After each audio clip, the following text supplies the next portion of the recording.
Είμαστε εδώ να παρουσιάσουμε τη φετινή μαγική λιμνοπολιτεία. Όπως υποσχεθήκαμε πέρυσι, κάνοντας το πρώτο βήμα στο πάρκο κυκλοφοριακής αγωγής, έτσι και φέτος δουλέψαμε και ήρθε η ώρα να παρουσιάσουμε αυτό που έχουμε ετοιμάσει, πιστοί σε αυτά που έχουμε εξαγγείλει. Είναι μια προσπάθεια η φετινή που πιστεύω ότι θα είναι πιο βελτιωμένη από πέρσι. Εντοπίσαμε πέρσι τι πήγε καλά, τι δεν πήγε καλά και θα μας δείξει το αποτέλεσμα αν είμαστε στο σωστό δρόμο. Σήμερα έτυχε να λείπει ο Δήμαρχος, δεν είναι εδώ για λόγους υγείας. Θα παρουσιάσω εγώ το τι έχουμε κάνει μαζί με τον φετινό μας συνεργάτη, τον Αλέξη τον Βούδα. Όταν τελειώσαμε πέρυσι όλο αυτό που είχαμε δουλέψει, αρχίσαμε να σκεφτόμαστε τη φετινή τη μαγική λιμνοπολιτεία. Ήρθε ο Αλέξης ο Βούδας, μας παρουσίασε τη δουλειά που είχε κάνει, τους στόχους που είχε βάλει, αυτά που είχε σκεφτεί, αυτά που ταιριάζουν περισσότερο στην Καστοριά μας. Η πρότασή του αυτή πραγματικά ήταν πάρα πολύ καλή, μας άρεσε και φέτος αποφασίσαμε να συνεργαστούμε μαζί του και να υλοποιήσουμε τη μαγική λιμνοπολιτεία μαζί με τον Αλέξη τον Βούδα. Φέτος η μαγική λιμνοπολιτεία θα είναι μεγαλύτερη, θα έχουμε πολύ περισσότερα πράγματα. Πέρυσι είχαμε κάποια τεχνικά ζητήματα, είχαμε πρόβλημα με το Luna Park γιατί δεν είχε πέρυσι αυτές τις πιστοποιήσεις που έπρεπε σε πολλά παιχνίδια λόγω του μεγάλου θέματος που είχε προκύψει πέρυσι στο φθινόπωρο. Φέτος θα έχουμε ένα Luna Park σε πλήρη ανάπτυξη. Το κομμάτι το διαδραστικό θα κινηθεί μέσα στο πάρκο κυκλοφοριακής αγωγής. Η αγορά θα είναι μέσα στο πάρκο κυκλοφοριακής αγωγής. Όλα αυτά που σας λέω θα τα αποτυπώσουμε στις μακέτες, θα το παραλάβετε σήμερα το μεσημέρι το υλικό που έχουμε ετοιμάσει και θα δείτε ακριβώς το πώς θα στηθεί φέτος η λιμνοπολιτεία.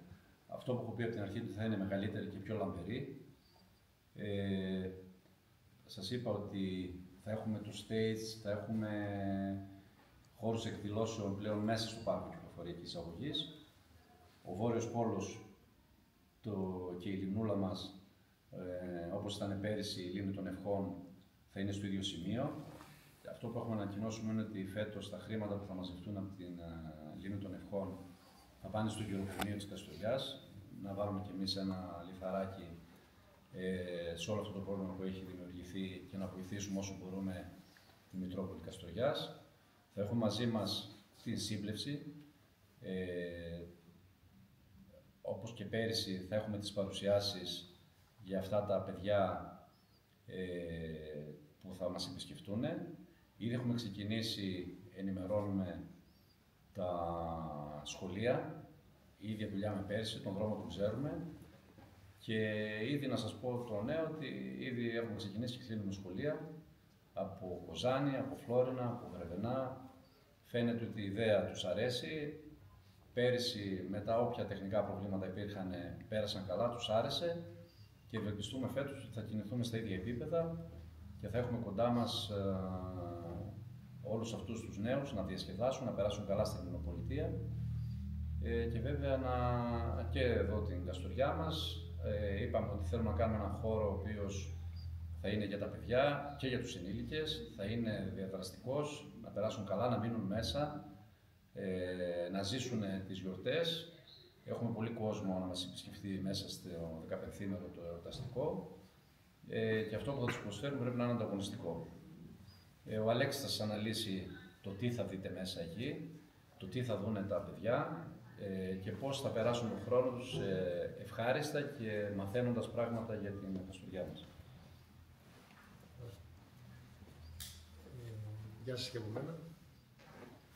Καταρχάς θέλω να ευχαριστήσω τον κύριο Στυλιάδη, τη Μακεδινός, καθώς και τον κύριο Δήμαρχο και τη Δημοτική Αρχή για την εμπιστοσύνη προς το πρόσωπό μου. Πριν από κάποιο διάστημα βρεθήκαμε στο τραπέζι και κάναμε κάποιες συζητήσεις έτσι όλοι μαζί.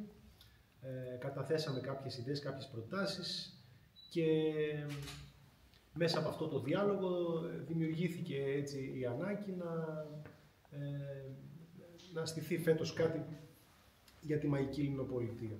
Κατέθεσα ένα σχέδιο, μια μελέτη για τον χώρο, ο οποίος έχει οριστεί από πέρυσι, που φιλοξενεί το πάρκο. Εγκρίθηκε από τους αρμόδιους, με μεγάλο ενθουσιασμό μπορώ να πω, και έτσι φτάσαμε σήμερα να παρουσιάζουμε την Μαγική Λιμνοπολιτεία. Η δική μου, αν θέλετε, ιδέα βασίζεται πάνω σε κάποιους κεντρικούς άξονες. Ο πρώτος είναι ότι πιστεύω ότι πρέπει ένα τέτοιο χριστουγεννιάτικο πάρκο να έχει μία πολιτισμική συνάφεια και μία, αν θέλετε, έτσι, γεωφυσική συνάφεια με την Καστοριά, να αντλεί από κάποια χαρακτηριστικά της πόλης και να τα αξιοποιήσει έτσι ώστε να δημιουργηθεί ένα καινούργιο παραμύθι. Η επιθυμία του κυρίου Δημάρχου ήταν να φτιάξουμε ένα πάρκο που να έχει μία ταυτότητα, ένα καινούργιο σενάριο, για να μπορέσουμε να το ταυτίσουμε με την Καστοριά, έτσι, και να καταστεί ελκυστικό και τα επόμενα χρόνια, αλλά και να χτίσουμε πάνω σε μία κατάσταση, διανθίζοντας κάθε χρόνο το πάρκο με νέα στοιχεία, ώστε να μπορούμε μέσα σε λίγα χρόνια να απολαμβάνουμε ένα πολύ όμορφο χριστουγεννιάτικο πάρκο. Πάνω λοιπόν σε αυτή τη βάση κινήθηκα και εγώ. Θα αξιοποιηθεί, όπως προανέφερε και ο Στυλιάδης, το πάρκο κυκλοφοριακής αγωγής σε ό,τι αφορά το δικό μου σχεδιασμό εντός του πάρκου, μέσα στον περιφραγμένο χώρο. Η Λιμνοπολιτεία φέτος θα είναι συντεταγμένη, θα έχει μια κυκλική διαδρομή. Τα παιδιά θα μπαίνουν μέσα, θα λαμβάνουν έναν χάρτη και ένα μαγικό πάσο. Θα περνάνε από διάφορους σταθμούς και υποσταθμούς, κάνοντας πάρα πολλές διαδραστικές δραστηριότητες, εκπαιδευτικού, ψυχαγωγικού τύπου, αισθητηριακές δραστηριότητες και διάφορα τέτοια πράγματα. Θα παίρνουν σφραγίδες από τους σταθμούς, έτσι ώστε όταν ολοκληρώσουν την κυκλική τους διαδρομή, να τους δοθεί η έγκριση να πάνε στον Βόρειο Πόλο και στο σπίτι του Άι Βασίλη. Αυτό είναι το story, αυτός είναι ο μύθος, έτσι. Πάνω σε αυτό το μύθο, λοιπόν. Αντλήθηκαν στοιχεία από την πόλη. Θα δείτε ότι συνδέσαμε κάποια πράγματα από την Καστοριά. Κάποιοι ρωτάνε για θέματα παράδοσης κτλ. Δεν πιστεύω ότι η παράδοση μπορεί κατά βούληση να χωρέσει παντού. Θέλει μεγάλη προσοχή πώς ενσωματώνει κανείς παραδοσιακά στοιχεία, έτσι. Ωστόσο, υπάρχουν αναφορές στην πόλη μας και έτσι θα τις δείτε. Νομίζω ότι θα τις χαρούν όλοι. Θα υπάρχει μέσα στον χώρο, όπως προαναφέρθηκε, και αγορά με τα σπιτάκια. Θα υπάρχει μια πλατεία για τους ενήλικες να απολαμβάνουν τον καφέ τους. Θα υπάρχει μόνιμο stage για εκδηλώσεις, για χορευτικά, για μουσικές δράσεις.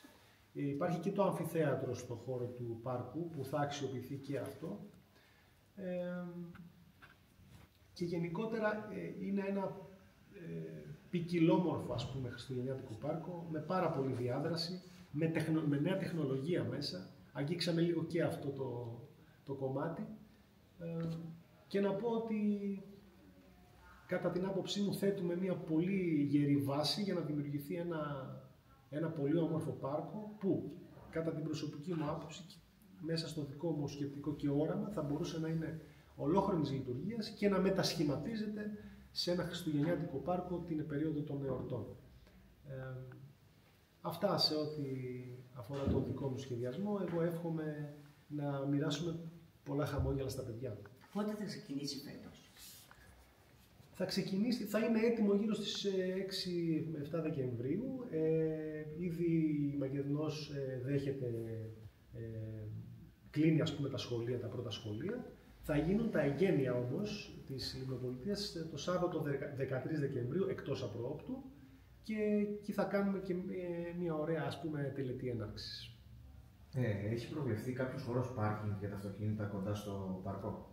Ο χώρος πάρκινγκ είναι απέναντι από το ενιδρίο, που όπως είχε διαμορφωθεί πέρσι. Ναι, θα είναι ακριβώς εκεί. Μπορούμε να παρκάρουμε από λεωφορεία, γιοταχή. Είναι πάρα πολύ κοντά, είναι με ασφάλεια.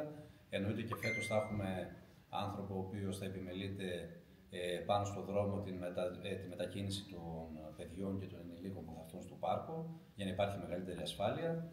Νομίζω ότι σε αυτό το κομμάτι και πέρσι πήγαμε πολύ καλά. Είναι ένας χώρος ο οποίος είναι πάρα πολύ μεγάλος, οπότε δεν υπάρχει τέτοιο θέμα, δεν ανήκουν τα αυτοκίνητα εκεί, είναι χώρος δικός μας. Έχει διαμορφωθεί κατάλληλα από πέρσι και παραμένει και φέτος με τον ίδιο τρόπο. Θα πάρουμε και άλλο μέρος, γιατί το μέρος αυτό ήταν μικρό για την πολιτεία δίπλα. Τι εννοείτε? Για το πάρκινγκ εννοείται, Ναι, όχι. για αυτοκίνητα. Για αυτά που θα γίνουν. Όπως ανέφερα και πριν, η Λιμνοπολιτεία φέτος θα στηθεί εντός του πάρκου κυκλοφοριακής αγωγής, όχι έξω από τον περιφραγμένο χώρο, μέσα στον περιφραγμένο χώρο που έχει διαδρομές και τα παρτέρια. Εκεί είναι ένα πολύ μεγάλο οικόπεδο. Εκεί θα είναι η σταθμή και η υποσταθμή που το παιδί θα κάνει την περιπέτειά του και την δραστηριότητα. Έξω από τον χώρο θα είναι το Λούνα Πάρκ. Και στο ενιδρίο θα είναι ο Βόρειος Πόλος που τον ονομάζουμε, που τα παιδιά θα περνάνε μέσα από μια διαδρομή όταν τελειώσουν για να φτάσουν στο σπίτι του Άι Βασίλη. Άρα επεκτάθηκε χωρικά, ας πούμε, η Λιμνοπολιτεία φέτος, έτσι. Ευχαριστούμε.